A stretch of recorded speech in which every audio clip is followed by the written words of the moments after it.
On September 17, 2019, Kelsey Piper wrote an article for Vox claiming that without the financial backing of America's richest individuals, the abortion industry would be virtually non-existent. If you could snap your fingers and rid the world of billionaire philanthropists instantly, hundreds of millions of women worldwide would lose access to contraception. And in the U.S., only the rich would have access to legal abortion. The abortion industry has always relied on financial support from outside sources, and billionaire philanthropists are one of the largest sources of that support. They have driven the expansion and evolution of abortion from its inception, spending many billions of dollars not just on the funding of abortions themselves, but in legal battles, PR campaigns, research, and development. Without the financial support of these billionaires, abortion would not be nearly as prevalent as it is.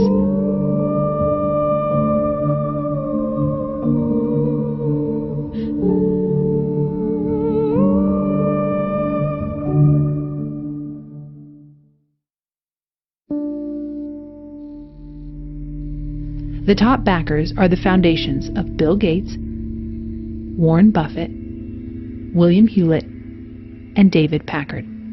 Bill Gates made his billions as the founder of the software company Microsoft and is currently the second richest man in the world. Warren Buffett's known as one of the most successful investors of all time and is the fourth richest man in the world.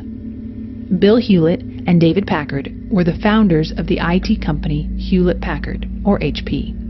Other notable donors include the hedge fund tycoon George Soros, the Ford Foundation, as in Henry Ford of the Ford Motor Company, and the Rockefeller Foundation, as in John D. Rockefeller, the world's first billionaire.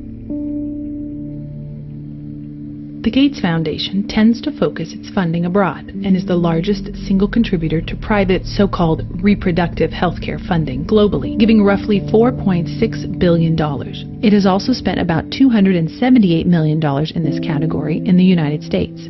Behind Gates, Warren Buffett's foundation, the Susan Thompson Buffett Foundation, granted $3.4 billion globally and is the largest donor for U.S.-based funding, awarding about $1.5 billion in the reproductive health category and $565 million in the reproductive rights category between 2003 and 2018. Hewlett's foundation gave roughly $240 million in reproductive health in the U.S., and Packard's gave about $181 million to health and $85 million to rights. So, what interest do these incredibly wealthy individuals have in abortion? Most will cite women's rights, female empowerment. However, their actual objective is one they are less eager to draw attention to: population control. The Rockefeller family, the grandfather of all wealthy American families, was influential in the development of the American eugenics movement of the 1920s. This movement saw the rise of compulsory sterilization laws and later served as the basis for the eugenics movement in Nazi Germany. Following the atrocities of World War II, John D. Rockefeller III would go on to create the Population Council in order to stimulate, encourage, promote, conduct, and support significant activities in the broad field of population. Frederick Osborn, the second president of Population Council after Rockefeller and founding member of the American Eugenics Society, once said, "Birth control and abortion are turning out to be the great eugenic advances of our time." Population Council's third president, Frank W. Notstein, was also a member of the American Eugenics Society, and his successor, Bernard Berelson, once suggested that if voluntary birth control methods were unsuccessful, the government should place a fertility control agent in the water supply of urban neighborhoods. The mother will have too much to do. She'll be tired and cross, and her health will suffer. The children will be sickly and unhappy, with little hope for the future. This picture can be true for countless families if the number of children born is left to chance. But fortunately, this need not happen anymore. Today, things have changed. Modern science has given us a key that makes possible a new kind of personal freedom: family planning. Today, family planning can be accomplished by several effective methods. Merely by taking pills or using simple devices. Today, the Population Council is alive and well, and American elites continue to have a vested interest in population control.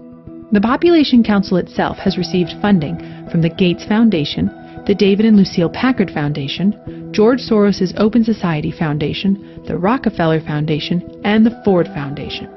One issue that really grabbed me as urgent were issues related to population, reproductive health. When our foundation first started up, it was focused on reproductive health. That was the main thing we did, because I thought, population growth in poor countries is the biggest problem they face. You've got to help mothers who want to limit family size have the tools and education to do that. The problem is that the population is growing the fastest where people are less able to deal with it. So it's in the very poorest places. In 1997, Warren Buffett's daughter, Susie Buffett, told the Chronicle of Philanthropy, "Population control was what my father has always believed was the biggest and most important issue. So that will be the foundation's focus." Buffett biographer Roger Lowenstein wrote that Warren had a Malthusian dread of overpopulation's potential negative effects. David Packard stated in an interview that population control was one of the most important questions to be dealt with, and that unless populations were limited, other problems would become unmanageable. Packard's son once said, "My father felt that all the progress we had made toward a better society was going to be destroyed if there were too many people." Today, efforts to expand the reach and impact of abortion have been focused on the abortion pill, and it is these same billionaire philanthropists that have fueled this effort. The patent rights to the abortion pill were donated to the Population Council by a French pharmaceutical company in 1994.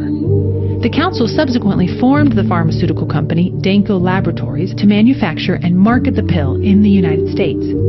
Danco Laboratories has been shrouded in secrecy from its inception, refusing to release the names of its investors and executives.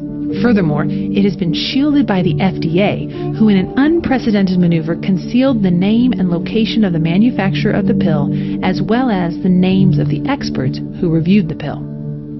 In spite of its secrecy, we do know that Buffett, Packard, and Soros foundations have all invested in Danco Laboratories.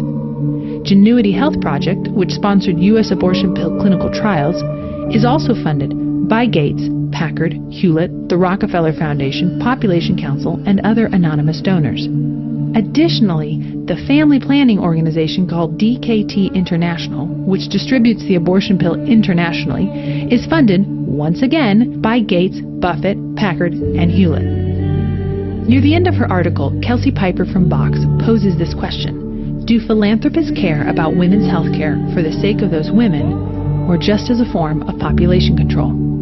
To answer your question, Kelsey, these philanthropists only care about your right to choose as long as you choose what they think is right. The fact is that the abortion movement has always been fueled by ultra-wealthy individuals as a means to control global populations, promoting the killing of children and exploitation of women under the guise of reproductive health and women's rights.